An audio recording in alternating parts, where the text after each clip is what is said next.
Nicholas Eidolon, and I'm here in the Undernest of the Raven in Worcester, Massachusetts, with Vaelastrasz, the mighty Vaelastrasz. How are you? Where the fuck am I?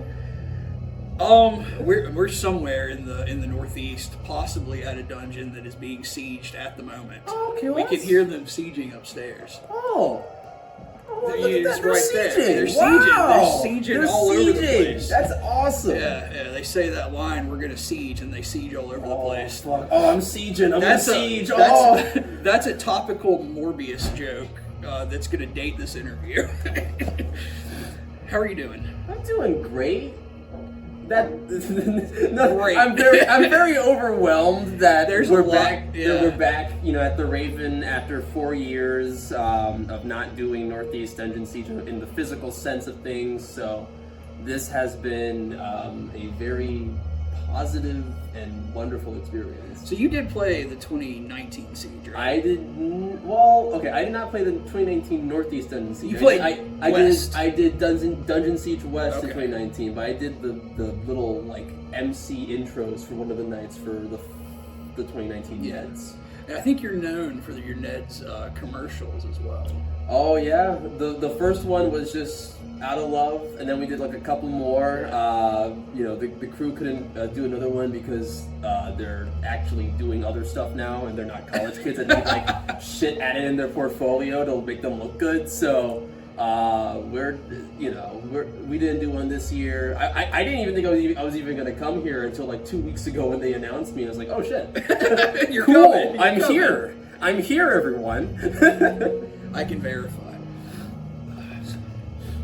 So it's been 4 years since we've had a real live fest. And like you said, it's a little overwhelming right now because this is a sold-out fest. Yeah. It's very crowded up there. It's Very hot and sweaty. Very It's sweaty. sticky. But it's a good time. So let's talk a little bit about Vaelastrasz as a project. Okay. So when you started the project, specifically, you were starting a World of Warcraft themed Dungeon Sim project, if I'm not mistaken. Well, it wasn't supposed to be a Warcraft themed Dungeon Sim project. I just used the Warcraft character's name and decided to want to make original-esque albums influenced by other stuff, kind of in the same vein that Lord Leviticus did, because Lord Leviticus is an Elder Scrolls character. Right. But he doesn't. The Lord Leviticus, the Dungeon Sim artist, doesn't make Elder Scrolls Dungeon Sim. Right. But it eventually morphed into me making Warcraft-related Dungeon Sim. And do you still go to that for inspiration for your current Oh, sport? 100%. It is a well of inspiration. Do you still play WoW? No, why would I give Blizzard money? Fair enough. Hey, yeah, fuck Blizzard. Yeah, fuck Blizzard. God. Not gonna get that sponsorship. Do not buy Diablo 4. It looks kind of good. It looks kind of alright. I'm not gonna lie. It does look alright. Pirate Diablo 4. Pirate Diablo 4. Sponsored by Northeast Dungeon Siege. Oh God. So where else do you draw inspiration from, other than WoW? Musically or thematically? Well, musically, a lot musically. I'm influenced by a lot of outsider musicians like Daniel Johnston, Wesley Willis, a lot of mid-90s dark ambient black metal musicians the Black Circle, the Black Legion out of France, Summoning, of course. Right. Of course, a lot of drone music, especially a lot of dungeon drone, Trollman of Yiltopberg especially. Glad you said that name because I've never known how to pronounce it. Yeah, no one does. I think I'm still mispronouncing it. I know It so sounds many random right though. It does. I'm rolling with it. No one else has corrected me so far in the years, so I think I'm good. That's because nobody else knows either. Yeah, I've been there. Don Terry, if you're watching this, how do you pronounce it? I hope I know I'm pronouncing it right. So yeah, let's talk about drone for a little bit. So thematically, we know where a lot of your stuff is coming from. How does drone fit into your brand of Dungeon Sim? Drone is such an entrancing genre to me. It's so hypnotic. Ever since I listened to Earth 2 by Earth, that was the album that really did it for me, and it clicked with me instantly of of utilizing minimalism to kind of entrap and enrapture the listener into some sort of state, a psychedelic state. And I want to try to aim for that when it comes to making the music that I make. You know, I'm not saying that music is purely psychedelic in that stance, but it's a lot like early black metal, like early Norwegian black metal with those repetitive riffs and everything. It just starts, you know, you get in that trance state with it. Exactly. That's fucking excellent. I love that. I love Earth too, and I love those fucking hypnotic riffs. Let's talk a little bit about live performance now. What do you like to bring to a live performance? I mean, usually for live performing, I do live looping, a lot of live drone stuff. I think utilizing like a loop pedal and kind of building on melodies, like especially like manually like that, as like weird and archaic as that might sound, I feel more. It makes me feel a lot more active, and it makes the music feel a lot more alive to me in a way.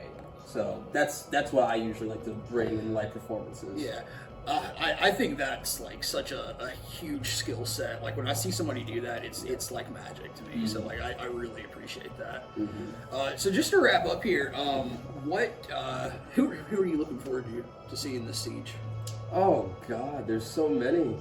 I mean, there's so many friends that I'm finally seeing again after years. Of course, Malfet. I'm always happy to see my boy Malfet, my special boy Malfet. And I'm very also excited to see Foglord, fellow Virginia Dungeon Synth artist Foglord, Arcana Liturgia. I hope I'm pronouncing that right. Liturgia. Correct, yes. Okay, gotcha. I'm excited about that too. Very nice guy. Really nice guy. Incredibly nice guy. Shouts out to Andrea. Love that man. All right, and do you have anything you want to talk about that's coming up? I have a couple shows coming up. April 8th in Richmond, I'm doing a headline set at Banditos, and then April 18th, I'm playing in Baltimore, Maryland, opening for the musician Midwife. And that's kind of it. And maybe a few things on the horizon for Vaelastrasz. So that's it. Be on the lookout, and Pirate Diablo 4. Yeah, Pirate Diablo 4. If you get anything from this interview, do not support Blizzard.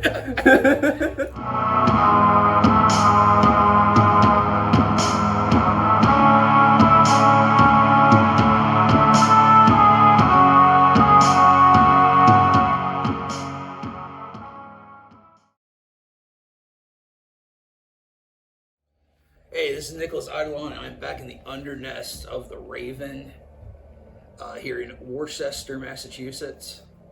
Worcestershire sauce, wash your sister, whatever.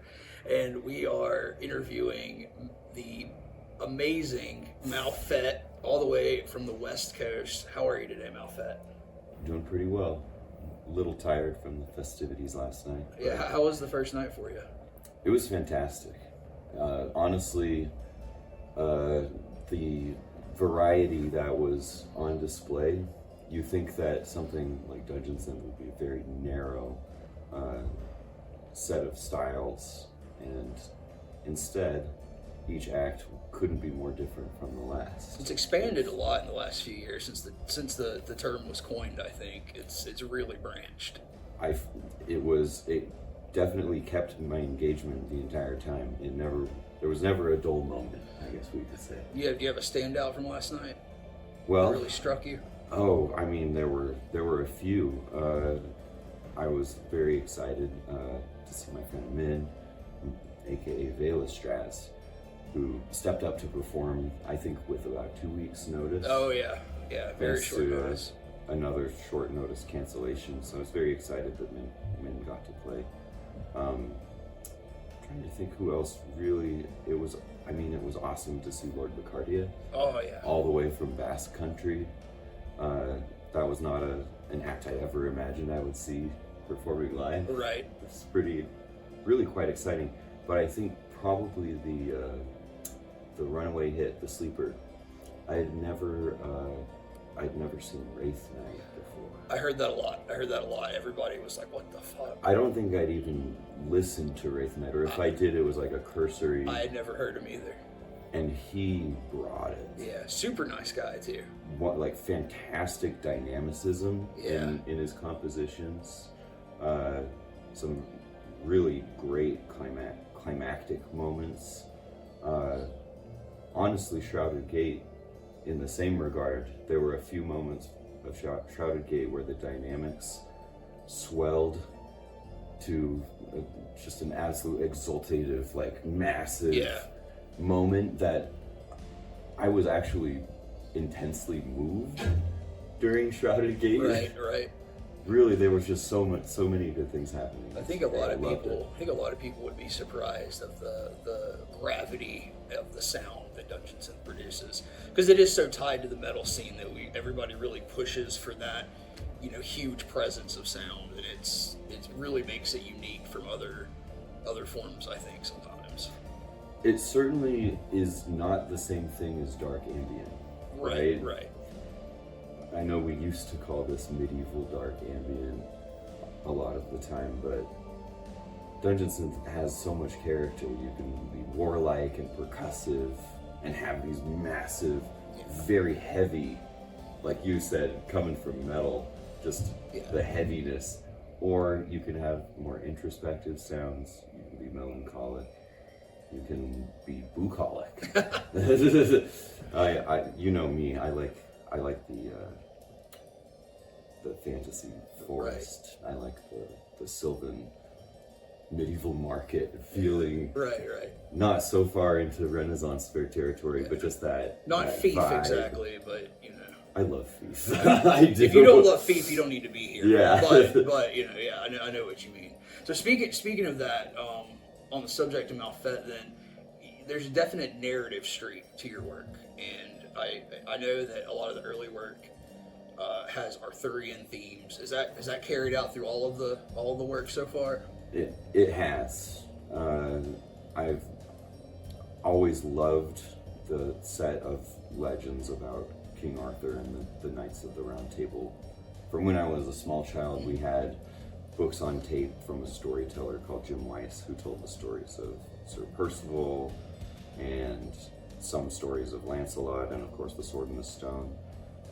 As I got a little older, I found The Once and Future King by T.H. White, which is, to me, the absolute apex of interpretations of the legend.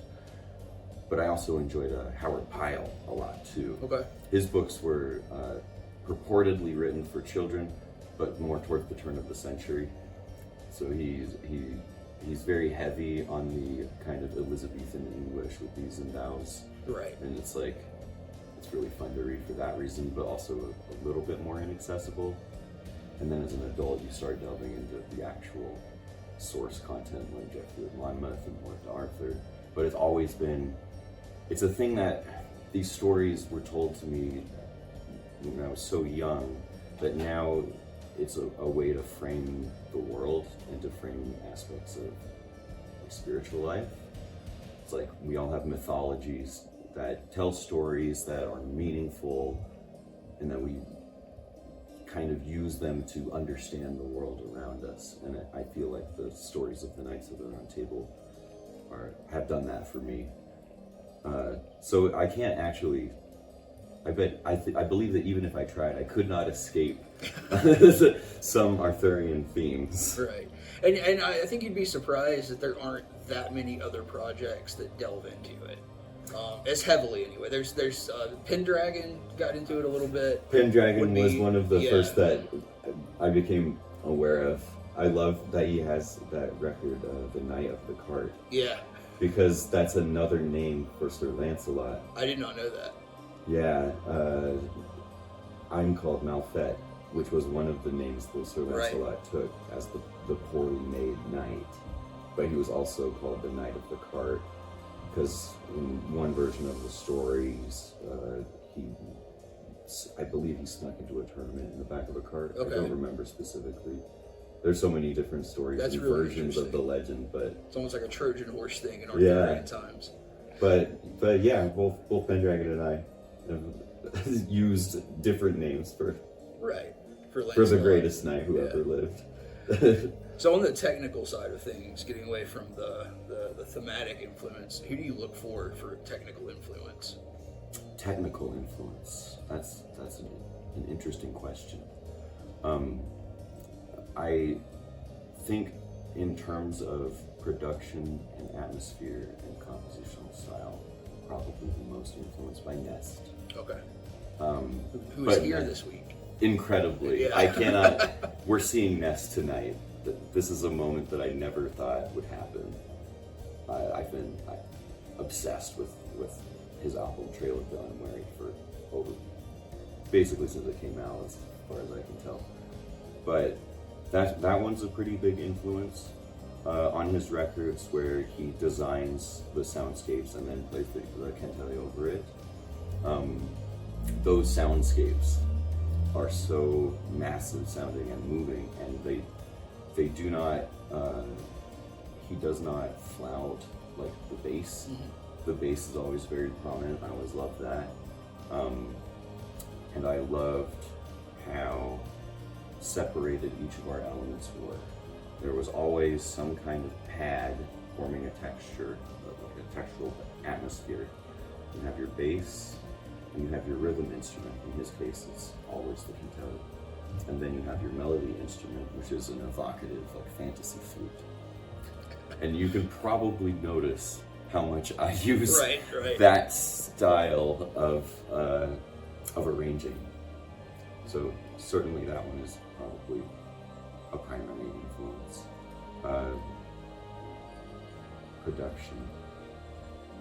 We all come at producing our music from different ways. I'm honestly fairly amateurish when it comes to mixing and mastering.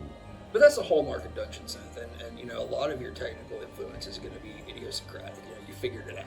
Yeah. So while I do, in ways, attempt to emulate the sounds of projects like Nest or Sephiroth or even newer things that I enjoy, like Thief and Veil Minstrel and so on. I'm certainly achieving it in a much different way than those artists. Right.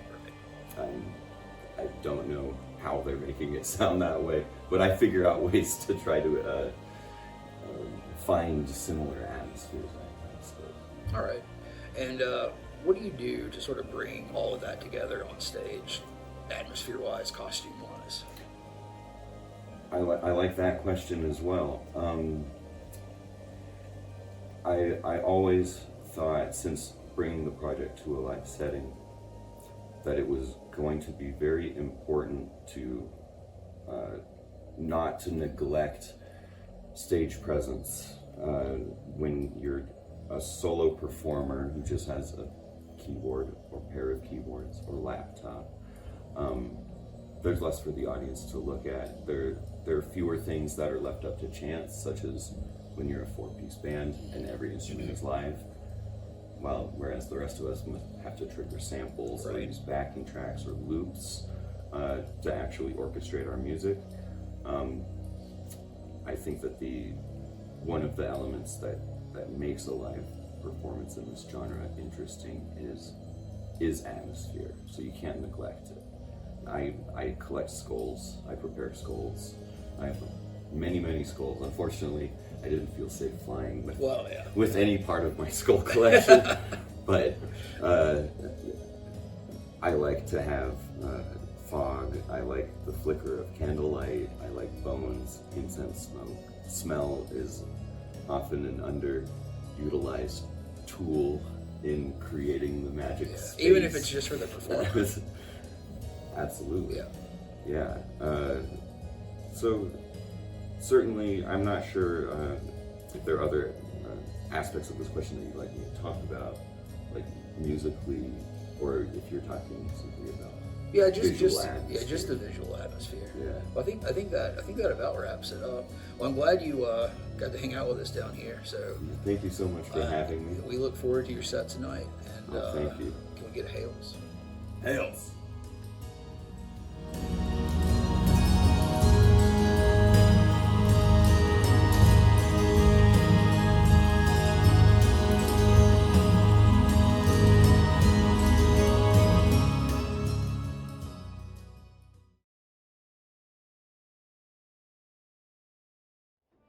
Hey, this is Nicholas Eidolon, and we are back in the Undernest of the Raven once again in Worcester, Massachusetts.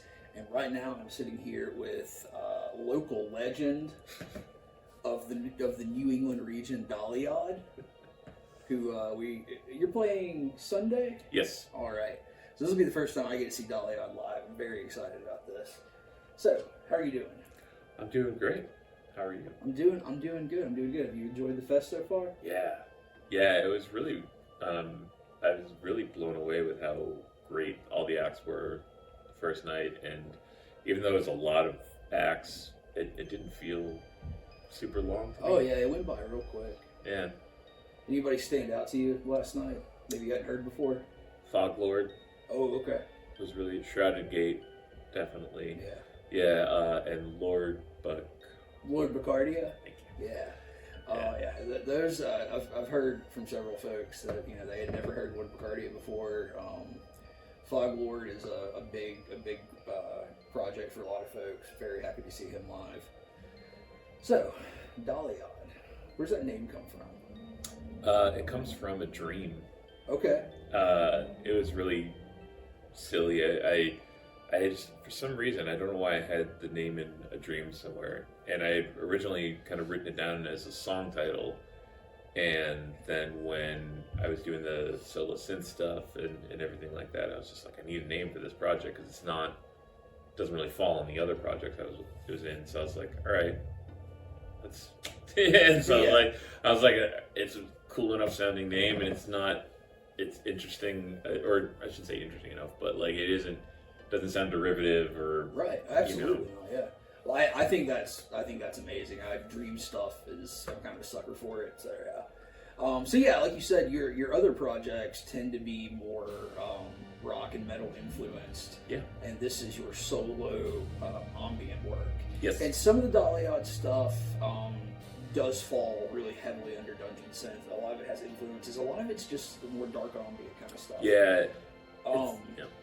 What's your decision to just sort of put it all under the one title? It was, well, originally it was just doing kind of like the new agey dark ambient stuff, and then I did some stuff with guitars, and I put some guitars on it, and there wasn't a real major decision. It was just like, this is just what I was doing during the pandemic, and this was like my thing. And then it was just in the process of that, Jim from Con was like, hey, have you ever tried doing dungeons? And well, I mean, he's been asking me that for years. Yeah. And I just kind of was goofing around one day and kind of came up with something that I thought sounded kind of dungeon synth. Like, you know what, I'll put it under the dungeon synth. I'll put it all under the same group name, but it's anything I do that's kind of instrumental, synth-based, ambient, but a lot more guitars come into it, of course. Of course, yeah, because that's one of your hallmarks. You actually just got off of a big European tour with your band Chaodot. Yeah. You play guitar in. So how does the approach differ when you're working with a full band and everything to when you're just doing something solo like this? Well, with the full band, it's always, especially with Chaodot, I'm kind of more of just like a bit piece in that. And so a lot of it is like listening to, making sure I'm paying attention to the other people in the band, not stepping on their toes, finding the right volume everybody needs to be at. Whereas for this, it's, what do I play live? And, how do I approach it? Because I feel like Dahliad, I can approach it in either the compositional sense, where I play songs that I've written, or in the ambient improv sense, because I've done that too. So it's choosing what fits right for the gig, and then it's new to me too. It's my first live show with it, so I'm still trying to figure out what my approach exactly is. But so, what is there anything specific that you wanted to bring to this performance in terms of sound, in terms of visuals? Yes. I wanted to do, because I've got an album that I wrote from on Northeast Dungeon Siege TV when I did the special a couple years ago, or the thing, and it was very heavily nylon string guitar, classical guitar based, and so I really wanted to highlight a lot of that material, and so yeah, so that was the one thing I wanted to bring to it is the nylon string guitar, because I think that's something that isn't as much in some of the other projects that are playing. You know, I mean, the closest might be the Cantala, obviously with Somber Arcane and Nest, and Somber Arcane used electric guitar as well last night. So I do a little bit of that, but it was really the nylon string was the main thing I wanted to bring to it. Awesome. Yeah, and you know, there's been more and more guitar showing up in Dungeon Synth, and you know, I'm sure some people kind of scoff at it, just like the way keyboards were scoffed at in black metal. But texturally, it brings a really interesting thing to the genre. So, you will be playing guitar tonight, or is that part of it? Tomorrow, rather. It's okay. Yeah, it is. Actually, it's acoustic and electric. Okay. So I've got a setup for each of them. So yeah, there's going to be switching guitars, switching synth patches. Hopefully it'll work out. Excellent. Okay. Well, before we wrap up, is there anybody next 2 nights you're really looking forward to? Yeah, Malfet, Nest.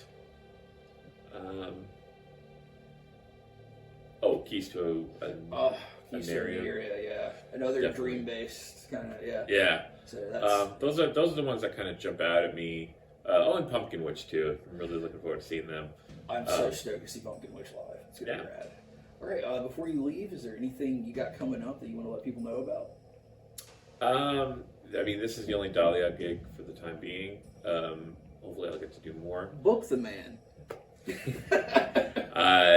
My doom metal band is playing the Stormbringer Metal Festival here in Worcester in July.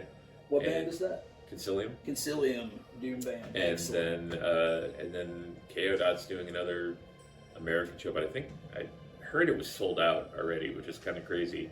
I'm not used to playing shows that are sellouts. You better get used to it. I know, I'm like really weirded out by it. But so yeah, that's really it. And then hopefully I get this next dungeon guitar record done. Right. Yeah. Well, hey, thanks for joining us down here. Excellent interview, and I look forward to seeing you play tomorrow. All right. Yeah. Thank you. Thank you.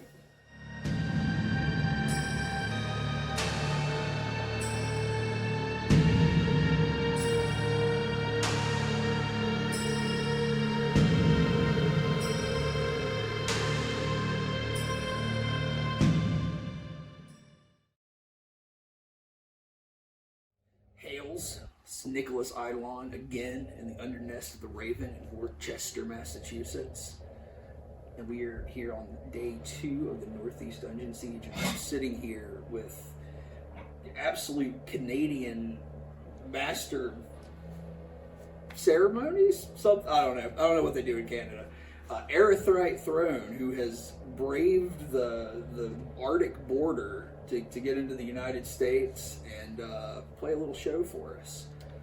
Hell yeah. How are you? Can't complain. How was your trip down? Took forever. You ate at the Cracker Barrel? Fucking terrible. Fucking terrible. You ate some soggy mac and cheese? Yep. Yeah. It's fucking so shit. Yeah. It ain't Tim Hortons. No, it's not. No, it's not. It ain't Timmy's. Oh, fuck. So, you're playing as Erythrite Throne. You're a man of many monikers in this scene, but you are playing as Erythrite Throne, the OG project tonight. Yep. What kind of set can we look forward to tonight? Oh, buddy, the worst fucking The set. worst set. It's gonna sound like absolute shit. Which is kind of on brand. And you're gonna love it. You're gonna fucking love it. You're gonna eat that shit up. It's gonna sound like absolute shit, and hopefully half the room doesn't leave. Hopefully the whole room leaves. Yeah. So what kind of prep work have you been doing to get ready? Nothing. Absolutely nothing. Nothing. I haven't touched a keyboard in 6 months this one. Yeah, I woke up this morning and I practiced for about 5 minutes and I was like, this is good. This is good. This is good. This is good. Yeah. You're wonderful. No, you. No, you. We're just gonna kiss a little bit now on camera. Subscribe to the OnlyFans for that. Subscribe to the Dad's OnlyFans for You don't that. get that shit here. This is the pitch for that. Jintaiga set will be there as well. Yep.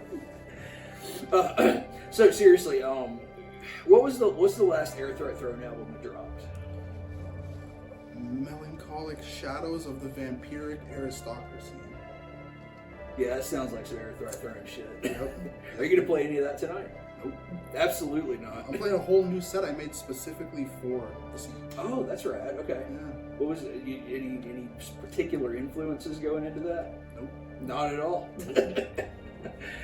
Can we expect some of that scratchy, dirty Erythrite Throne there? Oh, that's it. That's It's going to be very loud, very raw.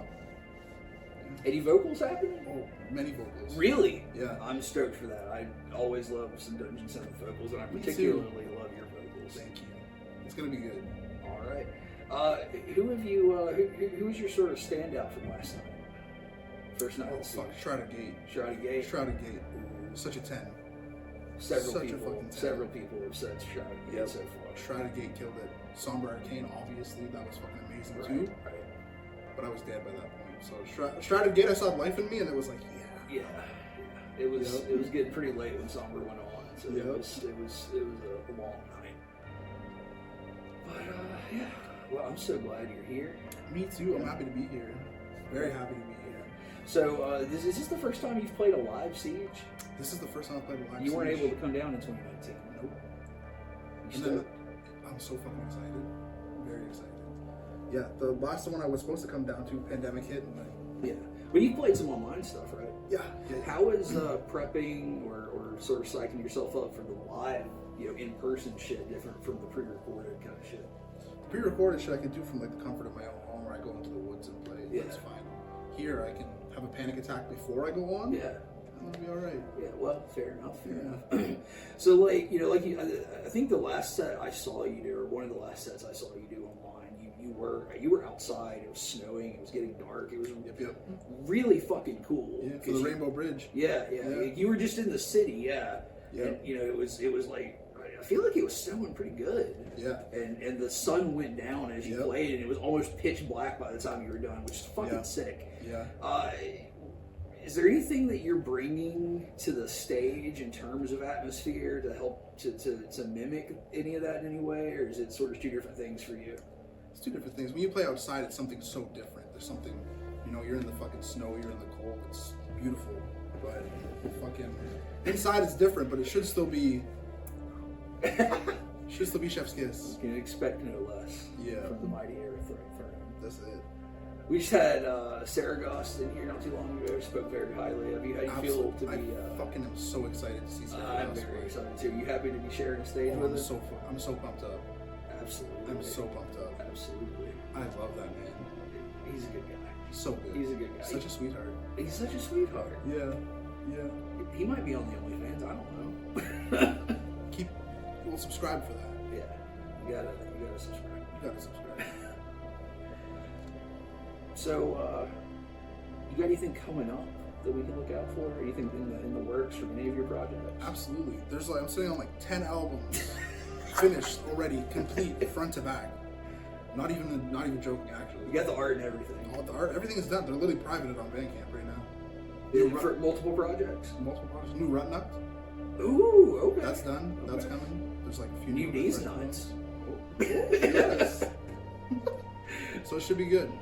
Sorry, what was that second one you mentioned? New Erythrite Throne. New Erythrite Throne. Okay, That's cool, always cool, here. cool.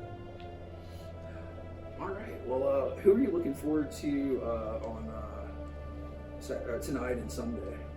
Seregost. I have to leave tomorrow morning. I'm not going to be here Sunday. Oh Yeah. no, I didn't know. This is my last day here. This is terrible. I'm missing Sunday, but This is bad I'm news. dying to not see Pumpkin Witch. Like, I wanted to see them so bad. But yeah, Yeah, that's. didn't work out. I'm so sorry about that. It's all good. I'm going to watch the stream. Excellent. Well, Yep. I'm glad you get to at least Yep. view the stream. That's it. Well, I'm glad you got to join us down here. I can't wait to see you tonight. I'm very glad we got to hang out. So until we can, until you can make it to the States again, or I That's can it. flee the United States to Canada for a better life, I guess. I'm gonna be back here playing more shows for sure. All right. Well, thanks for joining us. Can we get little hails? Hails. Infernal ones. Infernal. Infernal hails, obviously. Infernal OnlyFans hails. Yes.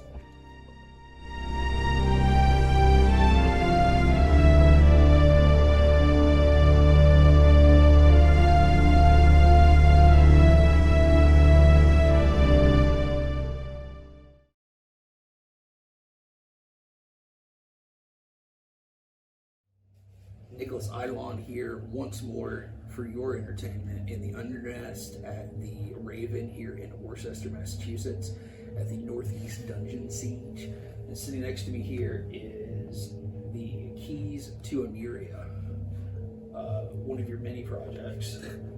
Yeah. This is true. How are you doing? Good. Yeah. How'd you enjoy the first night? It was awesome. Yeah, nice variety of acts, and I don't know, it's just good to be back. Did anybody stand out to you last night you really enjoyed? Oh gosh. If I had to name one off the top of my head, probably Foglord. Okay. The like lush reverb of Foglord was just... It's incredibly atmospheric. It's good stuff. Yeah, just like perfect time of the night for it. Like I was starting to get a little sleepy. Yeah. It was good. Yeah. Good way to round the night out there before everybody else started to wrap up as well. Yeah. So let's talk a little bit about Keys to Oneiria. So this is a project that you started during the pandemic. It's been the last couple of years. I think I remember you. I think I heard some of the original stuff as you were recording it. Do you want to talk a little bit about the theme of that project? Yeah. It's always hard to say with a couple of things that I do, like this project in particular. I always try to keep some of it ambiguous, but largely a lot of it comes back to sort of inspiration I've had from dreams that I've had, particularly dreams where I'm wandering like decrepit and abandoned places, and just mostly it's that feeling of like those dreams that you have that are sad for some reason and you can't really tell why. I think that's a big guiding factor for that project, and just kind of getting back to like basics and lo-fi sounds and a little bit more imperfect music. I try to keep it unpolished and stuff. So from an influence standpoint, is there any technical or thematic influence you're pulling from anywhere else in terms of other artists or any other media? Yeah, I do always say that it's sort of like my dedicated to Secret Stairways project. Okay. Not so much in like that I take much musical inspiration, or like technical inspiration is probably the better way to say that, but more that like that just the base feelings when you distill the Secret Stairways feelings, sort of my take on that ambiguous magical feeling. Yeah, and I think like you're saying, that bittersweetness, that sort of lonely sadness that's hard to explain comes through in both projects really, really well. So I can definitely hear the influence of that now that you say it. Yeah. So technically speaking, how do you approach the production process? Because how many albums have you done with this project? 3? 3, yeah. Okay. So when you're sitting down to write this, is it just coming naturally? Is it after you've been struck by some particular dream? It's sort of mostly been a pretty spontaneous process, which is a big part of the project too. I try not to think too much about what I'm doing with it, and usually not so much from dreams, I guess just from the feelings of dreams that I've had, or feelings that I'm just experiencing at that time, and it's all recorded on my 4-track cassette player, so I kind of just like record and then back it up, record over that. Sometimes I have to like keep recording until I get something that has enough imperfection but not too much. Right, you know? right. Yeah, mostly I do try to keep it pretty improv or spontaneous. All right. So prepping for the live performance. Is this the first live Keys performance? Yeah. What did you do? Any kind of particular work to sort of get ready for that? Yeah, it's sort of funny because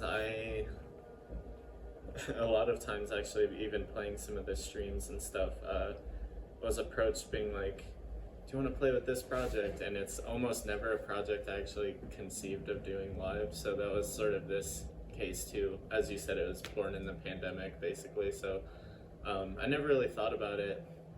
When I was approached to play as Keystone Area, I was like, okay, how do I do this? Yeah, so I guess I just sort of did what I normally do when I record, just kind of sat down and played through some things that I like. I don't know, playing the same thing over and over and just feeling that out, and then building from there, like little blocks. Yeah. Are there any atmospherics that you're bringing to the stage? In terms of music or like Anything other than music, like lighting or props or anything like that? I do have some props.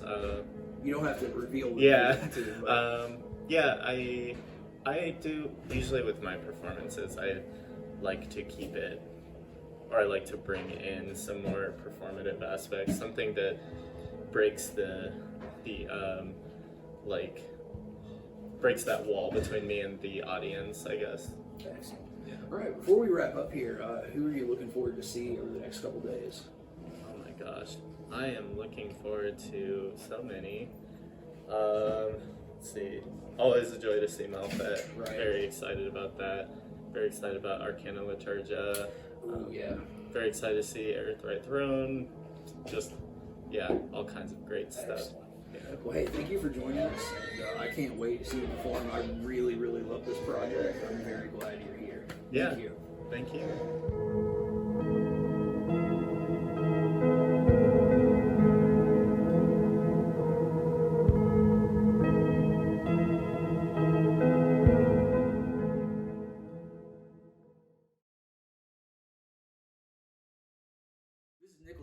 Eidolon, back again in the Undernest at the Raven here in Worcester, Massachusetts, at the Northeast Dungeon Siege, and I am joined now by the mighty, the unrivaled Seregost out of South Carolina. Yeah.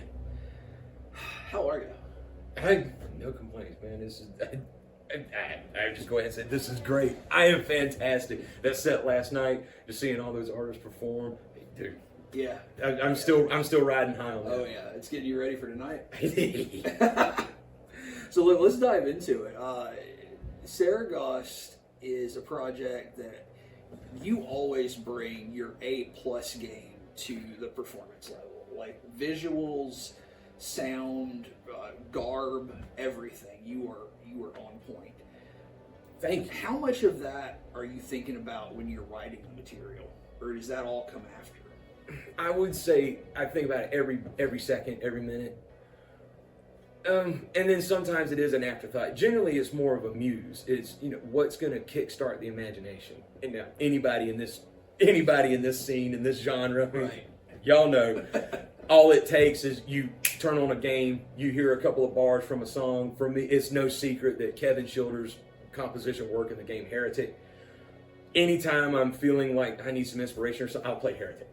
So it kind of sort of that barbarian aesthetic, the medieval warfare stuff is kind of baked into it. Right. But then if I need to iron out a story later on, so I might write a riff if I'm doing a split with Erythrite. I'll write a riff, and then later on I'll just kind of get with him and like, so what's a good storyline? How do you like this? He's like, oh, that'll work. It's like, oh yeah, that'll work, and then it just goes and writes itself. Yeah, I mean, good lord.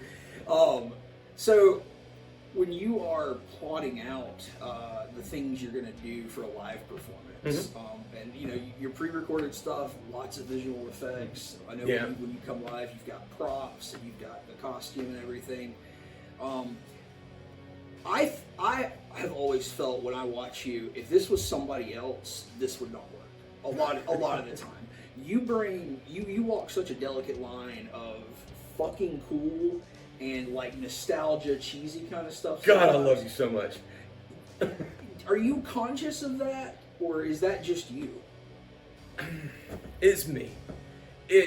There was a time, people my age, so I was born in 1980, so you can do the math if you feel like doing math. I'm 42 now, but you know, there was a time that this wasn't really cool. Like, this was not. Now, it was cool for those of us who used to get laughed at and ridiculed. Right. But, you know, this was cool.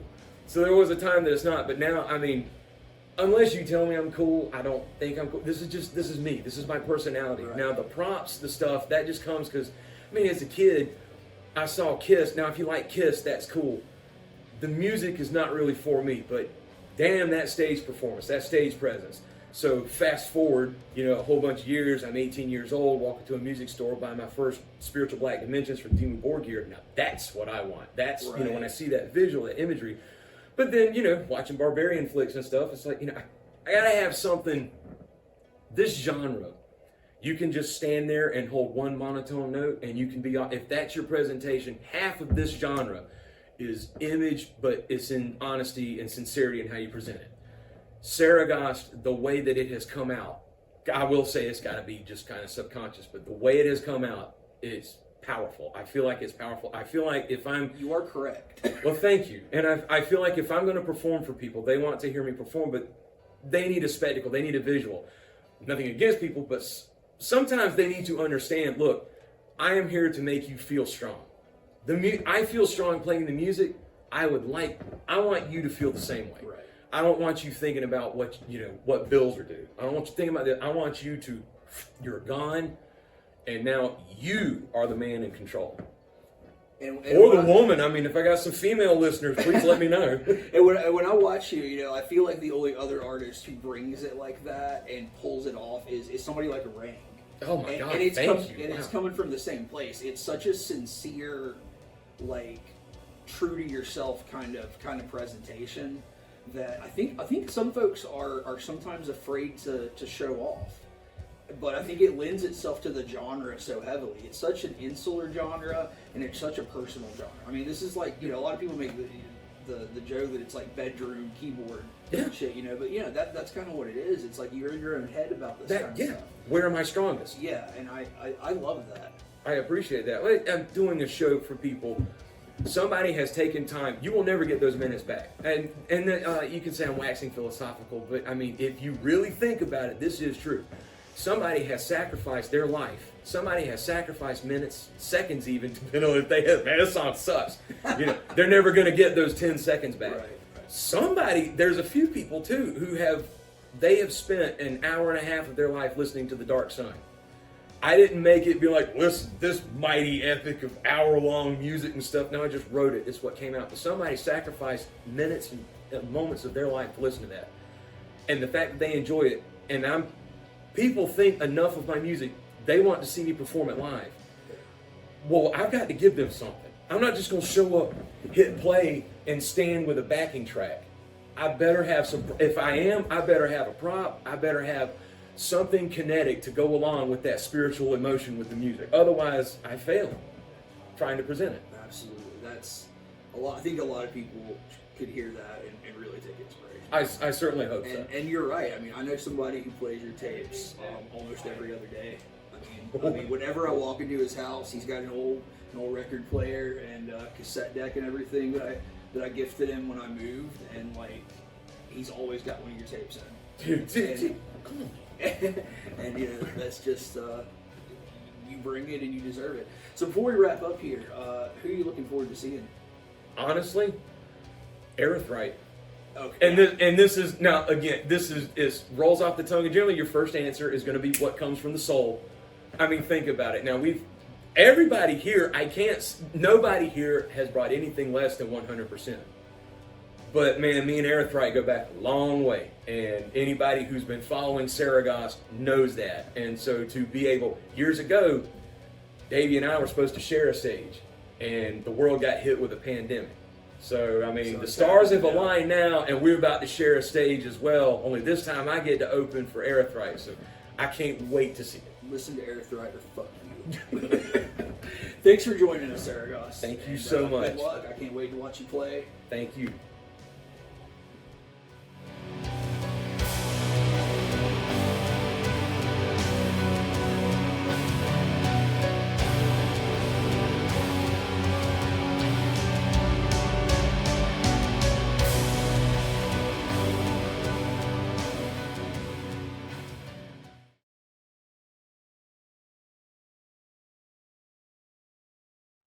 Hey, this is Nicholas Eidolon, and I'm back in the Undernest at the Raven here in Worcester, Massachusetts.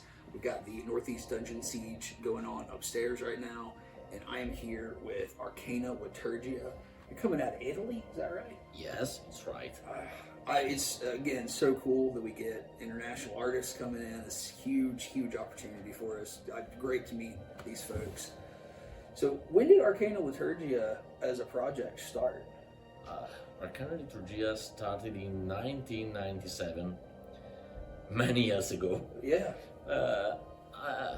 Probably after listen too much ambient stuff like Mortis or Mr. Bard Igor.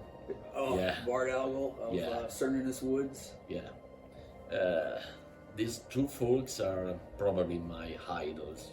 Yeah. Yeah, I can see that. And also Pazuzu, Okay, especially the album Awakened Dragon. right. Fantastic. And then I start to compose something, and now I'm here. Were you playing black metal before you got into this? Yeah, I was in the scene in the late 90s. I have played in many bands and listened many albums. And sometimes I listen to the old classics like Gorgoroth or the classic Norwegian black metal. Right. Yeah. So for Arcana Liturgia, are there any big themes in the work? Are there any do you draw inspiration from movies or music or Yes. other music, books, anything like that? Yes, okay. You need to know I'm a fucking big nerd. Excellent. Okay? Yes. I'm a fucking big nerd and I like all the stuff fantasy related Right. books, movies, RPG, video games, everything. Right. And then my inspiration comes from all these things, and it's probably my main inspiration. And also sometimes, especially in the beginning, from history, because I like medieval times. I like. It's a good restaurant. Yeah, the Nordic cultures and mythology. Yes. And all these things are mixed in Arcana Liturgia. Excellent. Are there any narrative parts of that? Do you have any stories that the music tells, or is it more just ambient? Oh no. I like to tell a story, and each album I write has a story behind.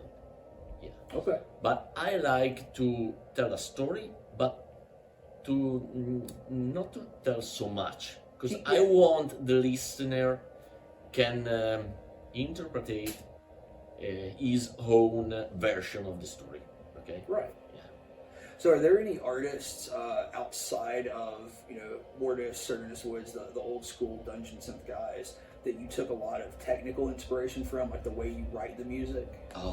Probably Awakened Dragon from Pazuzu is one of main inspiration, in fact, of soundcrafting. Okay. Yeah, but really Mortis overall. Yeah, Excellent. Mortis is. I see Mortis like a father of this. Yeah. genre. I think a Yeah. lot of people do, and I don't really Yeah, think they're yeah. wrong. I mean, there's several folks there, but Mortis is like at the top of that list. Yes, yeah, for me, yes. So when you write, I assume in the '90s you were writing on a keyboard. Yeah. Do you still do that? Have you moved to laptops? How do you do it? Okay, I started to a synthesizer Korg M1, yeah, and then now for many reasons I use also software, Okay. yeah, because it's more easy sometimes also for travel. Right. or- Especially yeah, international travel. Yes. Yeah. So is there a difference for you transitioning from the the old school synth to the software? Can you tell a sonic difference? Probably yes, but honestly, I'm not skilled so much to understand always the difference. Right. Yes.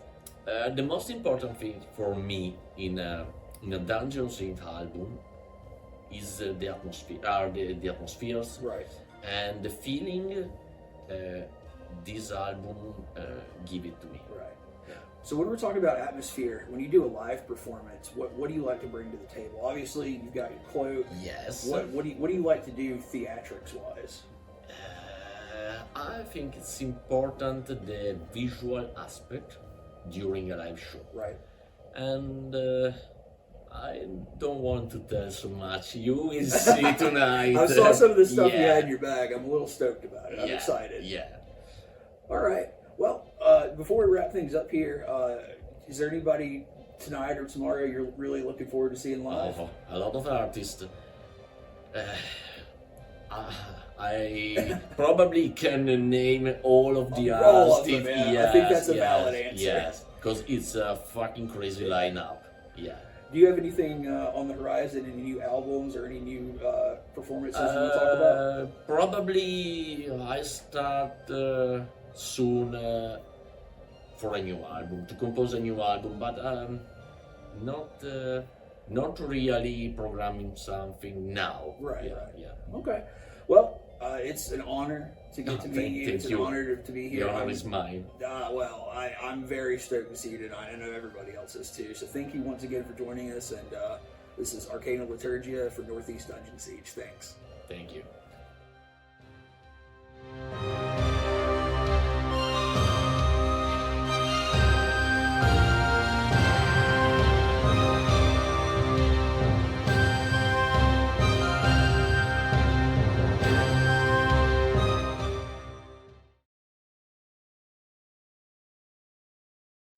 This is Nicholas Eidolon. I am once again in the Undernest under the Raven in Worcester, Massachusetts. And we are here right now with Nest, an artist that we are very, very lucky to have with us today. Where are you coming from? From Finland. Insane that we've got people coming from all over the world to make this wonderful music for us. So it's an honor to meet you. You've been making this music longer than the term was coined, Dungeon Synth. Around what time did you start? What year did you start making this kind of music? The first song I made for this project, I started making it in 1999. Okay. And yeah, that's what's that now? 23 years ago. So yeah. So at that point in time, what did you consider the style of music to be? Back then, I didn't really see this style of music as being a genre in and of itself, really. I mean, you heard stuff like Mortal Teeth, or my favorites, the Austrian guys summoning Dahliad and Pazuzu and stuff like that. And I always thought, oh, you can actually make music like this. Like, this is interesting. But I'm a big metalhead, and I love ambient and atmospheric stuff in general. And I wanted to make music, but I was into so much metal and stuff that I didn't want to just make that I kept hearing constantly. I wanted to try something else, and I love nature, I love fantasy, I love stuff like that, and medieval themes, wizards, rubber ducks. So yeah, so I just wanted to do something that at least I hadn't heard at that point, Right. but I incorporated all the elements that I loved from stuff like there's just the straight up doom metal influences, like funeral doom influences in my stuff, but they're not at all evident. It's just like what that thing makes me feel. I want to translate this into this sort of sound that I like. And also the thing that needs to be mentioned is the instrument that I'm playing is the kantele, which is the national instrument of Finland. It has a several thousand-year history, and since I'm from Finland, it fits so well with the whole my love of tradition and all of these things that I just wanted to combine that somehow, and I hadn't heard anyone do that even in metal back then, or even now. It's still pretty rare, even in Finland. But yeah, I wanted to combine all of these interests into something, and yeah, it's been entertaining. And where did the name Nest come from? Yeah, at that time, no one else was called Nest. I can assure you, because I not Googled it. Google wasn't a thing yet, but Alta Vista'd it back then. No one's using this. I'm taking it. I know it's one word. It's a common word. There's a risk involved in it, but what it actually means to me, it's just something like a home. That's probably the best description for it. Like, yeah, how grim and dark is that? But like comforting, like Right. solace, Yeah. stuff like that. I mean, it's got brutal stuff in my music even sometimes, but it's just something that's just a comfort for me. Not to be mistaken for comfort synth or cozy Right, synth, right. but still. But still, I think, coming from black metal, coming from dark ambient, a lot of people mistake that dungeon synth has a huge element of comfort to it. Yeah. Escapism, comfort, it's nostalgia in a certain sense sometimes. It's connection with nature. So Yeah, absolutely. it's definitely present there. How long were you playing the Kentelli when you started this project? Did you grow up playing that? No, I played that for a couple of years since I actually started composing material with it. Like, I borrowed my friend's one that they had as a wall hanger. Okay. They had a 5-string version, which means 5 notes. People like make songs with 5 notes. You can do it, but I just fell in love with that when I started playing that, and it's still been my main instrument. I play others too: keyboards, bass, guitar, but Kantele is the one that just lifts my spirit the best. So do you commonly play live as Nest? I've never seen a live performance from you, but I'm sure it's out there. Yeah, I play sporadically, and the way I've been mostly playing is actually a solo acoustic thing with a ton of effects. Okay.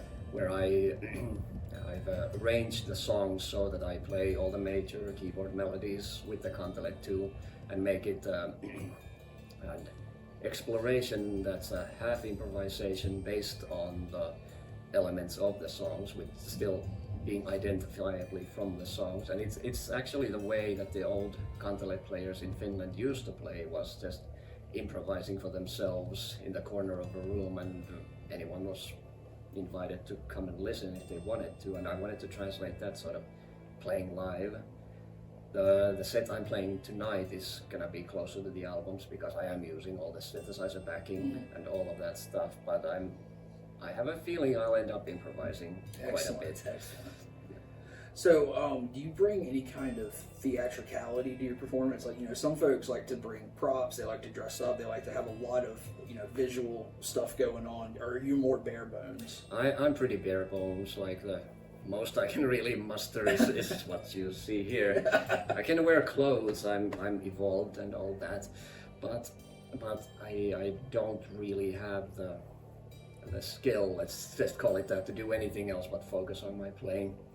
Right, but at the same time, when you're bringing it with as much skill as you are, you don't need it. It's a choice, but either way, it's yeah. I mean, it helps when the setting is such that it is in this festival. I don't have to do anything because it already looks awesome. It does look very cool. The stage is excellent right now, and you got to play a song with Ensemble Arcane last night. How long were you guys working on that together? Well, let's see. How long did the song last? About that. No, we had time to rehearse it as a band once before the show. I heard a little bit of that, yeah. Yeah, of course we rehearsed in our own respective rooms at our homes before that, but still, yeah, that's the extent of it.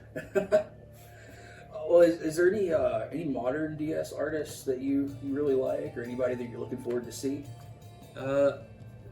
That's the funny thing, like, I don't know most of these bands here. Okay, so you're hearing some stuff for the first time. Yeah, and I love a lot of it. Like, I deliberately avoided listening to anyone before coming here because I want this to be the experience where I discover bands. That's excellent. And like a lot of this stuff, and a lot of this stuff is what I always wanted to find. Yeah. Like this stuff didn't exist back in the day to this amount at all. And I'm just happy to find something that I don't have to keep re-listening the Dargard albums every day, which I don't really mind, but I'm gonna add a bunch of stuff. Yeah, to it's the good to add to rotation. the playlist. Yeah. All right, before we wrap up here, do you have anything on the horizon, any shows or new projects, new albums you want to talk about? I'm hoping to start playing a bit more shows now since the plague is subsided. Let's call it that. And I'm wanting to work on new material for. It's been forever since I've been able to actually do anything up to a release, at least. And I'm really wanting to go back to having something to release. Let's see where that ends up. All right, well, I think we look forward to it. And again, I'm really glad that you're able to make it out. This is a huge opportunity for everybody here to see one of the progenitors of the genre. That still blows my mind. Like, I did this stuff in my fucking underwear on my couch. And yeah, imagine And that. when I listen to Dungeon Synth, that's how I always imagine the artists. Yeah. In their underwear, on their couch. Yeah. No, you know. Proven I was fact. right. All right, well, thanks again, Nest, and we look forward to seeing you play tonight. Hails, everybody. Ta-da.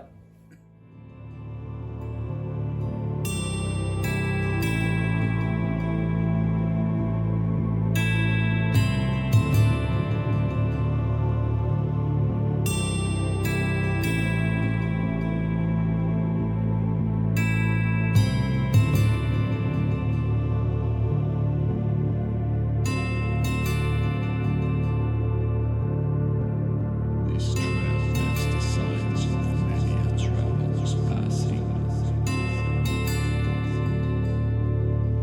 Be wary lest you too leave a mark.